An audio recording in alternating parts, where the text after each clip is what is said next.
Welcome to Sevier Heights. If it's your first time with us online, we're so glad you dropped by. And if you're here to rewatch a past message, you're in the right place. If you have questions about service times, giving, next steps, or if you want to learn more about who we are, click the link in our description or just visit sevierheights.org. Thanks so much for being here. Let's jump into Sunday's message. Well, hey, good morning. Like Hunter and Sam said, my name is Doug, and I serve on staff as one of our pastors, and I'm really excited to have the next few minutes together this morning to wrap up a series we started a couple of weeks ago called Make It Count. In the first week of our series, we talked about how to let Jesus make the maximum impact both in your life and through your life. And we started by saying the best way to do that is by loving people well. The problem with loving people well is it's rather inconvenient and inefficient to love people well. But we concluded the best way to live our life is with deep love for God and for others. And then last week, Tyler took us on a journey to talk about what it looks like to invite relationships and to have community in our life. And he said we were made by a relational God for relationship with that God and with other people. And basically, we were so excited because at the end of those 2 weeks, we saw so many of you take your next steps in what it looks like to follow Jesus in your life. Many of you decided it was time for you to start serving on a regular basis here in the life of our church. So you jumped in to say, I want to be on the host team, or I want to serve in preschool, and I want to serve in production and run a camera. And then last Wednesday night, this room was full of hundreds of people who showed up for Group Link, who said, it's time for me to find some community and join a group and to make this a part of my regular rhythm of life. And that was awesome. But today we're going to continue that conversation about what it looks like to have healthy relationships in our life. And we're going to conclude by talking about a relationship none of us really want to talk about. See, we all know we need a relationship with God, and we all know we have relationships with others. But if we're honest, we also know we have relationships with stuff. And not just stuff, we all have a relationship with money. Now listen, I know what you're saying right now. You're like, oh no, money. He's not even a normal guy. Where's Tim? Okay, I get it. I feel the same way you do. By the way, if you miss Tim, you don't want to miss next Sunday because he is going to be back and he's going to be spending some time with us. So yeah. Don't, he's not made it back yet. You don't have to clap. It's all right. Love you, friend. Hey, listen, money is a challenging topic to talk about. Honestly, it's uncomfortable for me up here to talk about it, and it's a little uncomfortable probably for you to hear about it. And here's the weird part about money. We can be bashful to talk about money and its role in our life. But have you ever noticed money's never bashful to talk about its role in our life? Man, money talks to us all the time. Money talks to us about our house, our car, our retirement account, our investments, our kids' college savings account. It gives us anxiety. It gives us a whole sense of emotion. We're bashful to talk, but it's not bashful to talk. And you know who else isn't bashful to talk about money? Jesus. Money was actually one of Jesus's most common illustrations and topics he talked about in his ministry. And you know, when I step back and I try to think, why is money so important? Well, and why is it so uncomfortable for us to talk about? Because at the core of money, we find something about our heart. Money plays a very important role inside of our lives, inside of our heart. And here's what I know. Heart issues are hard issues to talk about. Heart issues are hard issues to talk about. But Jesus, when he talked about it very openly, I think he did it because he knew no matter who you are, no matter when you lived or where you lived, money matters. You could live 2,000 years ago in Israel. You could live 4,000 years ago in Egypt. You could live right now. And guess what? Money matters. And you know, when we talk about money mattering, I think a lot of us begin to automatically start building walls in the conversation. We really don't want to hear much about it and open up much about it. But I want to disarm you a little bit and just tell you two goals that we do not have today. The first goal for today that I have is we're not going to make you feel guilty. Nothing about this conversation is designed to make you feel guilty. Can I tell you the second goal? Nobody's going to try to get your money. Nobody's going to try to get your money.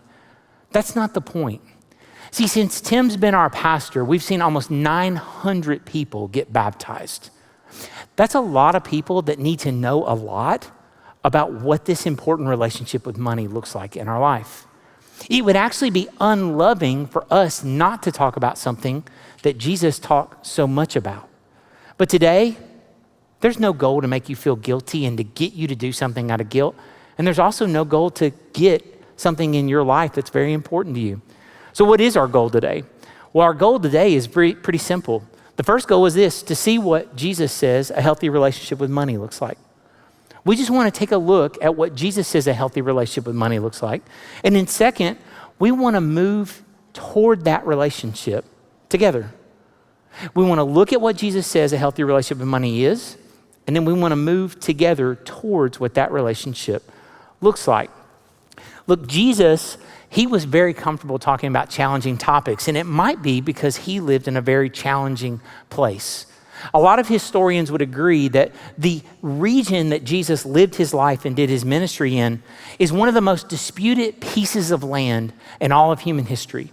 For 2,000 years before Jesus' ministry and now 2,000 years after, this same piece of land where Jesus lived has been invaded, conquered, reinvaded, and reconquered. It's an area called Israel, and it's still in the news today. Look, it was war-torn, and there was always some sort of battle being fought. But I think Jesus, being the giver and the creator of our life, he knew the most intense battles in our life were not fought on a little piece of land in the Middle East. He knows it's fought in a little area inside of our chest about the size of our fist. See, in our heart, there are 1,000 battles a day that we fight against anger, lust, pride, anxiety, jealousy, coveting, and idolatry. Jesus knew no matter how difficult the things on the outside of us were, what's happening on the inside of us might be the most difficult thing we face. So Jesus had a very famous sermon that he did called the Sermon on the Mount. It's found in Matthew chapter 5, 6, and 7. It's a one long discourse of Jesus just teaching. And in that, one of the big themes is what's going on inside of our heart. Specifically, how is this battle inside of us playing itself out outside of us? And Jesus lived not in just in a difficult and a challenging region, but he also lived in a very religious area. He lived in a place where religion was more culturally expected of your life. It was normal for you to see people doing things like attending a worship center, a worship service at the temple or the synagogue. It was normal for people to pray on a regular basis. It was normal to see people doing certain activities that might feel a little abnormal in our culture. And Jesus says in Matthew chapter 6 that there's 3 activities he wants to take a look at in our lives. And we don't have time to look at all of them, but in Matthew 6 verse 1, we're going to start by looking at the first one and then see what we can learn from all of them. So Matthew 6 verse 1, it starts this way. Be careful not to practice your righteousness in front of others to be seen by them. If you do, you will have no reward from your Father in heaven. Okay, so the first thing he's doing is he's starting by saying, let me give you a warning. You've seen some actions take place in front of you, but you've not seen them done well. So I want to teach you both what you should do to do these actions well and why what you're seeing is not being done well. And those 3 actions are the action of giving, the action of praying, and the action of fasting. That's what he means when he says, when you practice your righteousness. In other words, the outcome of an internal relationship with God is making itself externally apparent in your life. How? When you give, when you pray, and when you fast. So he goes on, and in verse 2, he says this, when you give to the needy, do not announce it with trumpets, as the hypocrites do in the synagogues and on the streets, to be honored by others. Truly, I tell you, they have received their reward in full. Let's just pause there. Here's what he's saying. He's not saying giving is bad. He's saying the way you've seen giving done is not healthy because people are doing it in a way that is hypocritical. Now, that word hypocrite is a word in Greek that we get the word actor from. It's someone who puts a mask on in public and on a stage, and then when they walk off a stage, they take the mask off and they're a completely different person.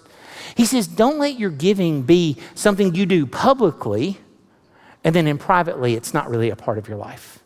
Because when you do that publicly and you make something that's supposed to be deeply personal and internal to you almost completely external and public, you're basically doing it for one reason, so other people will notice. You are getting a reward, which is the praise of others in your life. And Jesus goes on, and what does he say? He says, but when you give to the needy, do not let your left hand know what your right hand's doing, so that your giving may be in secret. And then your Father who sees what is done in secret will reward you. In essence, what Jesus is saying is, don't be different publicly and privately. And when you give, make sure that your heart is in check here before anything is displayed there. When you do that, God is going to be deeply glorified in your life. And listen, he's going to go on, he's going to say these exact same statements about when we pray. Don't pray so that others hear you. Pray so that your Father hears you. And he's going to say when you fast, don't fast so that others notice. Fast so that only God sees and you notice. And in essence, he's going to boil down everything to this. He's going to say, hey, what they are doing is good. What they are doing is good. But how they're doing it, it's bad. How they're doing it's bad. And ultimately, why they're doing it, it's real bad. It's real bad. Because the reason they're doing it is to receive an immediate reward. Everything they're doing spiritually in their life is to get something from that moment right then. He says what? He says, I tell you the truth, they've received their reward in full. What is that reward? The public praise of men. And he says, but if you'll just do it private, there'll be a reward that outlasts this life waiting for you. It's a reward that your Father has set aside in heaven. And when you get there, you'll get it in full. I guess if I had to say it in a very 2024 way, I might say it this way. Jesus is saying being publicly recognized by others is a pitiful reward compared to privately pleasing God. Being publicly recognized by others in our life, it's a pitiful reward compared to privately pleasing God. So how in the world did they ever find themselves culturally in this situation? And honestly, how in the world do sometimes we find ourselves in this situation? Well, it's pretty easy because our hearts are broken. I'd love to tell you it's more than that, but it's not. It's because our hearts are broken. You know, growing up, I played sports. Was never good at any sport, but I tried really hard at all of them, okay? I was the he tries so hard kid on the team, right? You would, I just picture parents, like I'd be going in to bat in baseball, and somebody go, oh, look, Doug's going in. Bless his heart, he tries so hard. You know, I foul tipped the ball, and they're like, oh, just keep it up, buddy. And I'm like, I'm 18. Thank you. I'm a senior in high school, all right? Literally, instead of like, Rudy, it's like, Dougie. And it just was, I was never that good, but I played them all. And I don't care if it was baseball, wrestling, cross country, no matter what I did, okay? Here's the thing. I heard the same cliche statements over and over again from my coaches. I heard things like, hey, you're going to play like you practice. Hey, there's no I in team.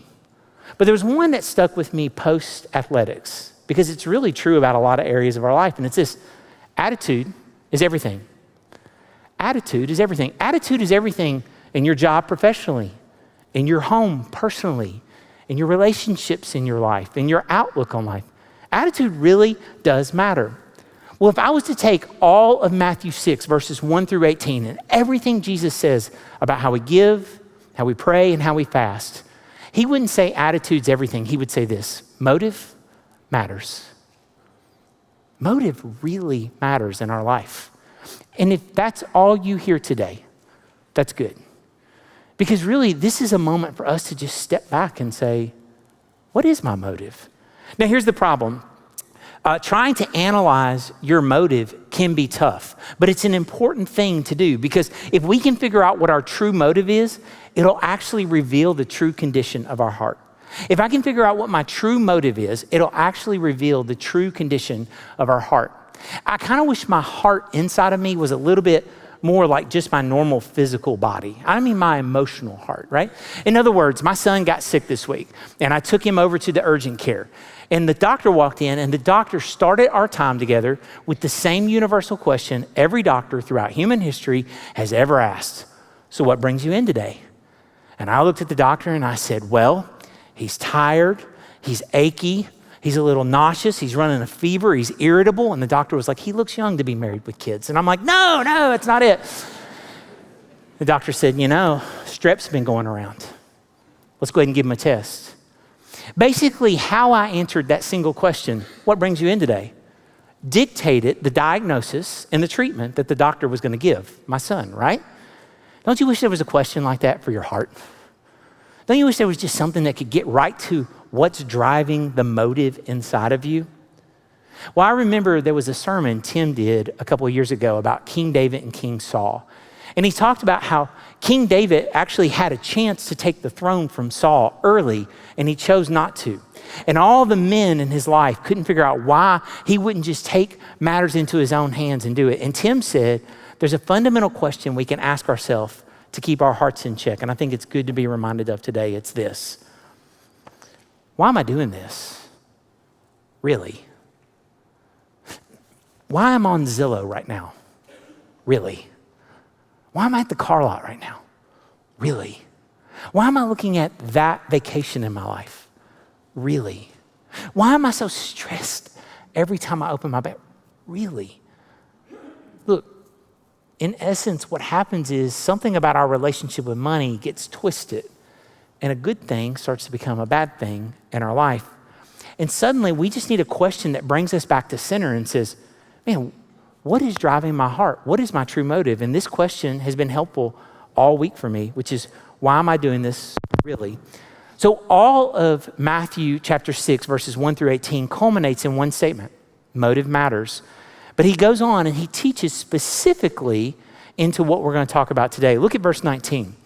Jesus says, do not store up for yourselves treasures on earth where moths and vermin destroy and where thieves break in and steal. And then he goes on, he says, for where your treasure is, there your heart will be also. Now you may say, man, mine doesn't say vermin. Vermin is mice, right? Mine says rust. It's the same concept. Something's going to nibble away at what you have until you don't have it anymore. That's what he's really saying. Don't treasure things in your life that can be nibbled away at until eventually they just disappear and you don't have them. Because he says the things that you really value in your life are really important, because here's what happens.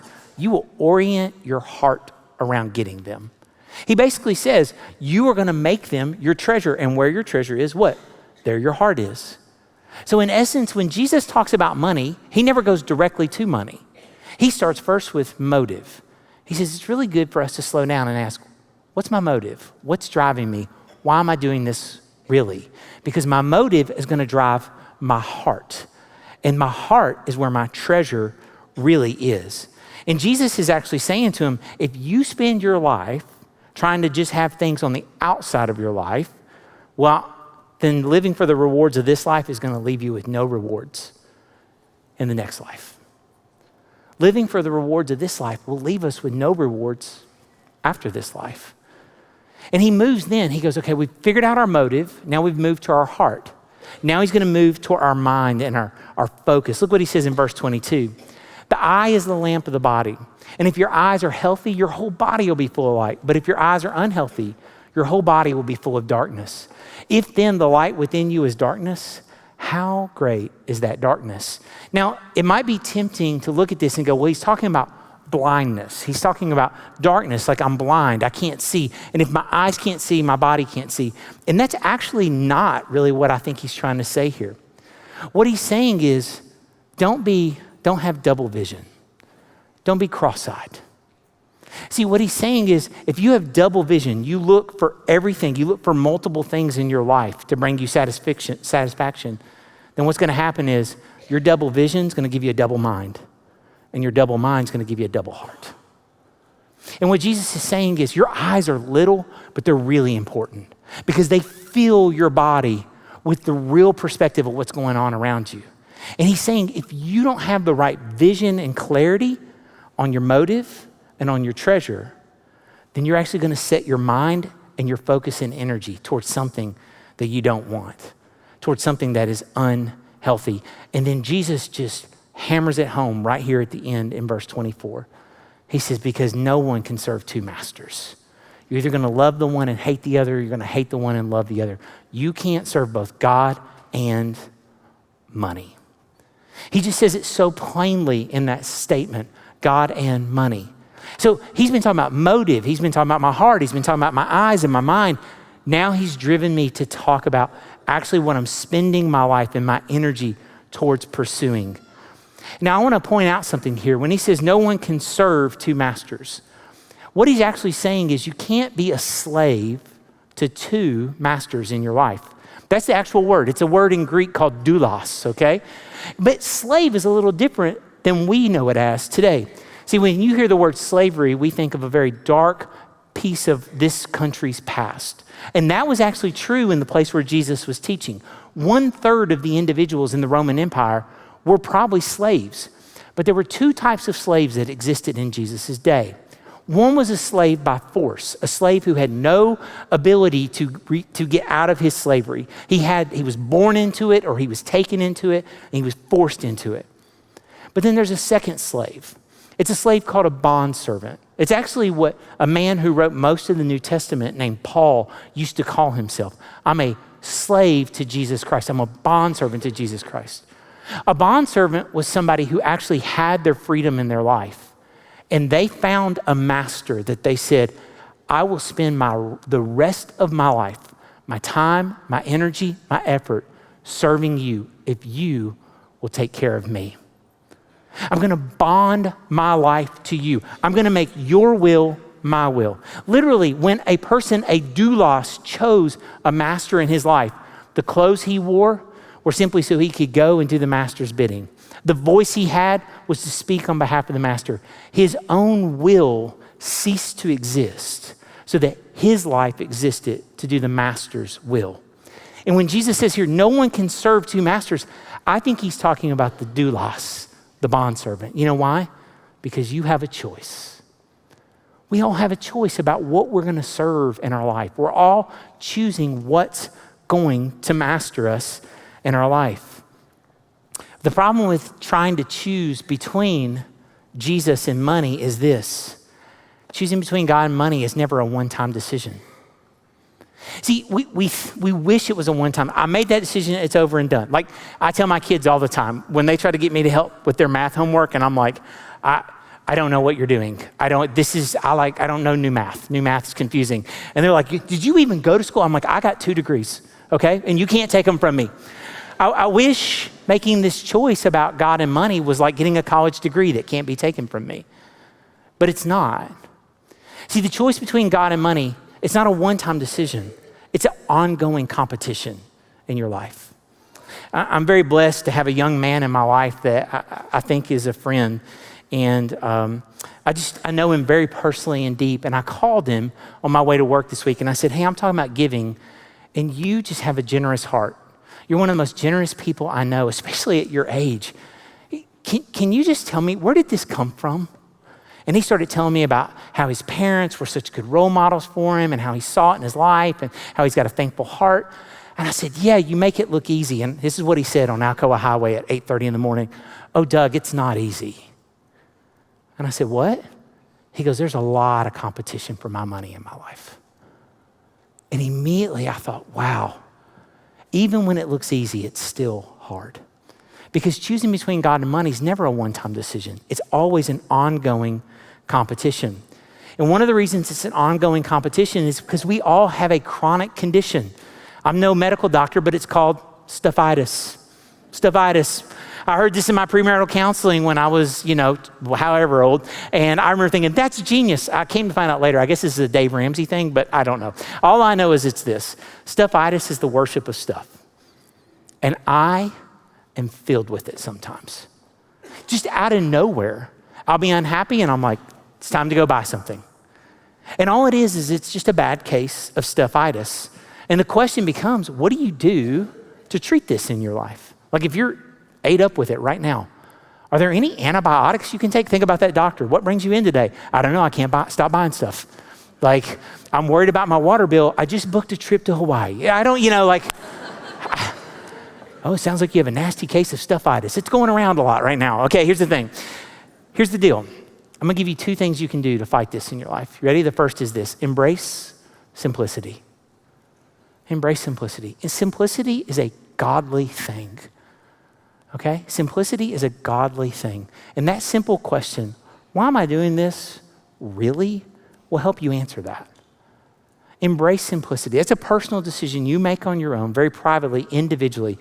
But there's one that we make every week together corporately, and it's this: give regularly. Give regularly. Look, when we give regularly, we loosen money's grip that it has on our life. Because the regular practice of giving, it has a way of saying to God, God, I acknowledge everything I have in my life is only because you've given it to me. So it's my joy to say thank you and to give it back to you. And then when we give regularly, we say to money, money, you were meant to serve me in my life. I was not meant to spend my life serving you. Man, money, you were meant to serve me. I wasn't meant to serve you. But then it says to myself this: I might need money to live, but money doesn't give me life. The regular practice of giving in my life says, I might need money to live, but money never gives me life. Because in essence, when generosity is my norm, I'm making it clear that my treasure is Jesus. And that's why we talk about it in our church, and we pause in every service to give you a chance to express that in your life, to do a little heart check every single Sunday, to give you a chance to say, God, I want to tell you thank you. Money, I want to tell you you're not in control. And self, I want to remind you that you don't serve money, it serves you. And it doesn't give you life. So listen, when we step back, I read this quote by James Montgomery Boyce, who's a guy famous pastor who died a few years ago, and he said this: if you're absorbed with money, you'll miss everything else in life that really matters. If you're absorbed with money, you'll miss everything else in life that really matters. And here's what he's saying. Let's see if I can make it simple. Like I'm gonna Doug-eyes that. You ready? When you take a good thing and you turn it into a God thing, it becomes a bad thing. When good things become God things, they become bad things. You might say when a good thing becomes an ultimate thing, it never works out good in my life. You know, I have taught college students for most of my teaching career. And it's a real joy to teach college students because their wires aren't crossed yet. Most of them are going to be heading into their career and they don't have money in their life. And I basically say, hey, you have a chance right now to make a decision to not cross the wires. You have a decision to get it right from the get-go. To say, God, it is my joy to tithe. That I will never know a time in my adult life when I didn't tithe, when I didn't say to you, thank you, when I didn't say to money, you're not in charge. And when I was reminding myself that I need it for my life, but it doesn't give me life. You have a chance to get it right. But the truth is, most of us in this room are not college age. And our wires have already started to get a little crossed. Why? Because there's a lot of competition for money in our life. But I used to use this illustration for them, and I think it helps. So I wanted to share it with you today. Jesus says, where your heart is, there your treasure is, right? So I have a treasure box. And inside of this treasure box, Jesus basically says there's two things. There's him. There's the Lord of my life. And there's money. There's the thing that wants to lord over my life, right? And Jesus is basically saying, hey, you have a choice to make in your life. You can reflect what's most important. And I used to tell college students, because your life is like a mirror. And you can use your life and point it towards the thing you want to make the most famous in your life, the thing you want to have the biggest impact. You can say, hey, Jesus, my life exists for you and you alone. So I want you to be the thing that everybody sees when they look at me. But then real life hits and you got to make your rent payment, right? And you say, but I do need to pay my bills. And you say, but Jesus, you're the one who gave me life. And then over time you're like, but I don't want to miss out on the things life has to offer. And it's not long before we find ourselves doing something like this. You know, they're not that far apart. If I could just bend it enough, I could get both. But you know what happens when you do that long enough? Your mirror doesn't look like that. Your mirror looks like this. And you know what happens? You get everything you want in life and you don't want anything you have. You have it all and you don't want any of it.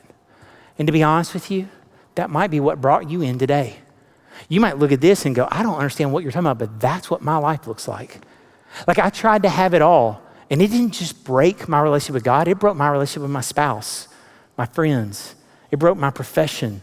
It broke my relationship with my kids. And why? Because I tried to twist to maximize two things. Well, I got good news. God would love to take this broken mirror that you call your life and to trade you for this one. And you may say, Doug, that's great. But here's the thing, I was saved when I was a kid. I've already gotten that new life you're talking about. I've already had a fresh start. You don't understand. I did this yesterday. I did that this week. Well, I got good news. God's got a lot of these mirrors, like one for every day of your life. It's called grace. And every day you're willing to say, God, I'm sorry, I did it again. My heart got away from me. My motive got all messed up. He's like, that's all right. My mercies are new every morning. Let's start over. Because here's the thing. Nobody, including God, wants this to be what your life looks like. So guess what? You don't have to have it look like this. So here's the problem. When we talk about God and money, I just told you it's not a one-time decision, it's an ongoing decision. But we also have this temptation that, well, it's an exclusive decision. Like I can't have God and money in my life, but that's not true. It's not what the text says. Jesus himself paid taxes. He had to pay for meals. He had to do things in his life that required money. Money is a part of your life. Jesus isn't saying you can have me or money. He's saying you can't serve me and money. And in essence, if this is your heart, what Jesus is not saying is you can have me or you can have money. It's one or the other. It's easy to read it that way, but that's not it. What Jesus is saying is it's not me or money. Jesus is saying what goes in first. Because what goes in first is what matters most. That's really it. He's saying if you put me in first, money can follow. But I'm not super interested in following money in your life. So this morning, we wrap up our time about making our life count, letting Jesus make the maximum impact in us and through us with a very intimate conversation about a very difficult topic. It's a heart issue, so it's a hard issue, right? And we basically leave with this question for you. What do you want to do moving forward? Because if you walked in the room today and you say, man, that mirror, that's me. We want to give you an option. Why don't you trade it in? You walked in this way, you don't have to leave this way. At the end of our service, we're going to have a little door that'll open over here, and some of our staff would love to have a conversation with you about giving God your broken life and letting him give you new life. For the first time, 50th time, 5,000th time. It's called grace. And that's definitely the step some of us in the room need to take. But for others of us in the room, it's time to take the next step. Here's the question. Are you ready to start it? Not trade it. Are you ready to start it? To say, man, it is time for me to take a step of maturity. I got baptized a few years ago. I've been coming to church on a regular basis, but it's time for me to start this next step, this next level of maturity in my life. I want to start giving on a regular basis. I don't know if I can do 10%. I don't know, but I'll do what I can. You know, a lot of us in the room don't need to start it because it was something that was a significant part of our life in the past. Then COVID hit, or you got some kids, or you made a financial decision and your job started sort of pressing in on your money. You don't need to start it, but today's a chance for you to restart it. Today's a chance for you to restart it. I think there's a lot of us in the room though that find ourselves in this fourth one. This is a moment my wife and I got to have on the back porch yesterday morning, just talking. See, we made a decision. We want Jesus to be first in our life. And he's not asking for everything, but we put him in first, and everything else we try to have follow it. So here's the thing. It's not about us starting or restarting. It was time for us to just inspect it. Man, why am I doing what I do? Why am I doing so much or so little? God, is there something you want me to be doing more? Is my heart still right towards this? And then finally, some of you are senior adults in the room. And I just want to give you an encouragement. And I want to tell you thank you. I got Somebody asked if I was okay last service because I got emotional. Here's the thing. My kids are growing up in this church, and I'm so proud they get to see the example that some of you are of what it looks like to love Jesus faithfully for a lifetime. So here's my encouragement to you. Finish it. Finish it. Finish strong. Don't ever mistake money for what really matters in this life. So today you have a chance.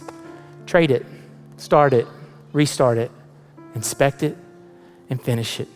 And we want to give you a chance to do that right now.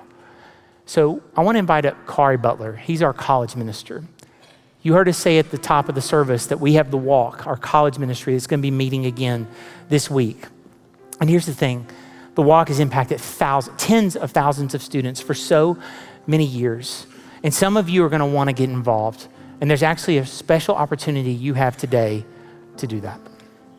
We're so grateful that this is a church that has shown incredible generosity to college students over the years. Like Doug said, tens of thousands of college students. And we know that college is such a pivotal time in somebody's life. There are several things that Tim talks about for those years of college, but there's one that stands above the rest.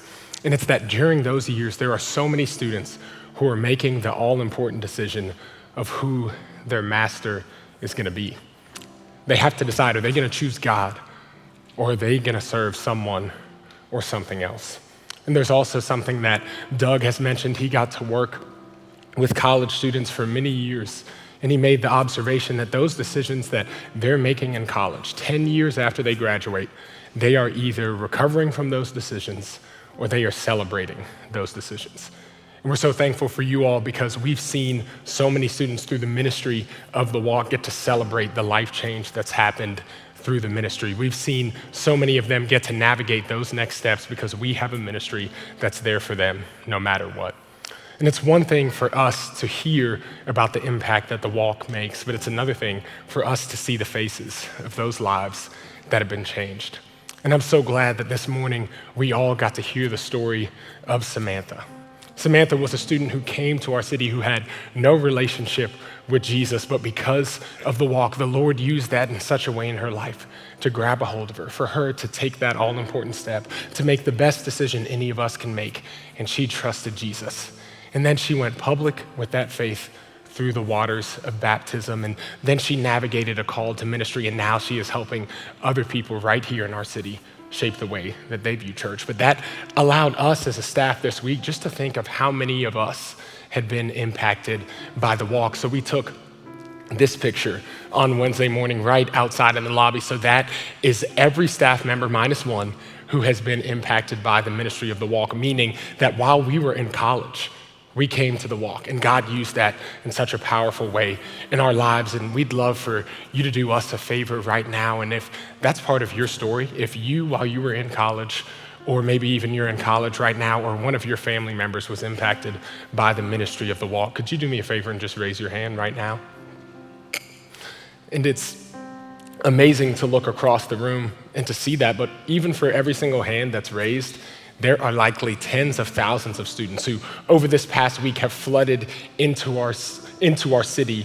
And the reality is, many of them do not have a relationship with Jesus. But we have the opportunity to step in and to show them that there is a God who is more generous with his love than they could ever imagine. And we get to show them that generosity in creative and tangible ways. So like Samantha and Hunter talked about earlier this morning, next Sunday night at the Knoxville Convention Center, we're gonna get our first introduction to many of those students, but that following week, they're gonna join us right here on this campus for our next walk. If you walked in this morning in the front lobby, then you saw a shelf that was full of groceries. And that is just a small picture of what we're gonna get to do for our students here in 2 weeks. So today, We want you to know that 10% of everything that is given is gonna go directly toward college students, because what we're gonna do that night is we're gonna transform our front lobby into a free grocery store for every student that joins us for service. So that means that upon our dismissal that night, every student will get to go out there, they'll get to fill their bags with groceries and just see the small way that this church loves them, just as our way of reflecting the purpose and the personality of Jesus. But today, we have a moment to pause and get ready for this last song to be sung over us. And as we do that, we want to encourage you just to take that time to think, what is God calling you to do right now? Is he calling you to trade it, to start it, to restart it, to inspect it, or even to finish it? So let's get ready for this last song.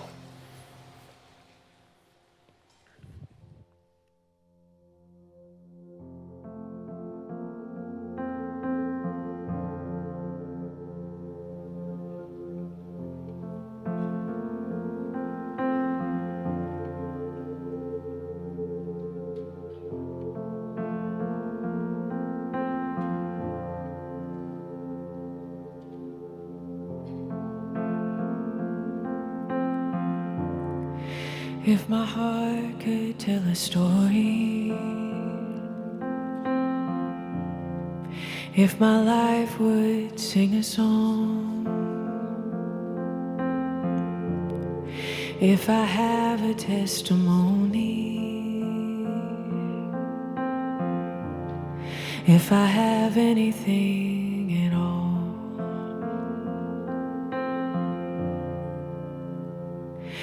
no one ever cared for me like Jesus. His faithful hand has held me all this way. And when I'm old and gray and all my days are numbered on the earth, let it be known in you alone my joy was found.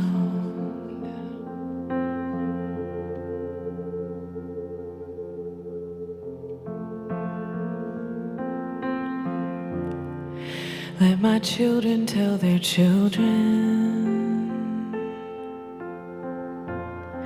Let this be their memory, that all my treasure was in heaven, and you were everything to me.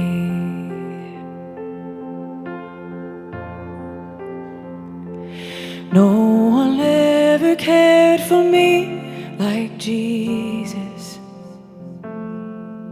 His faithful hand has held me all this way. And when I'm old and gray and all my days are numbered on the earth, let it be known in you alone my joy was found.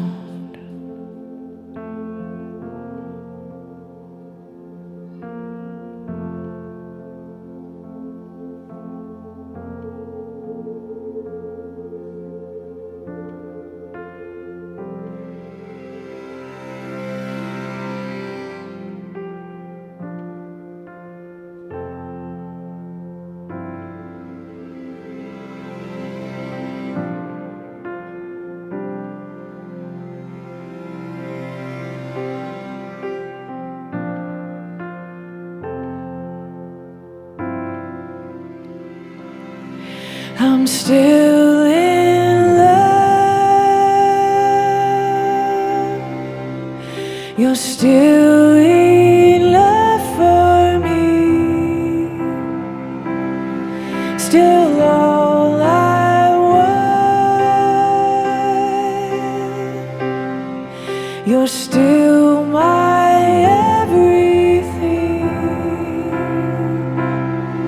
I'm still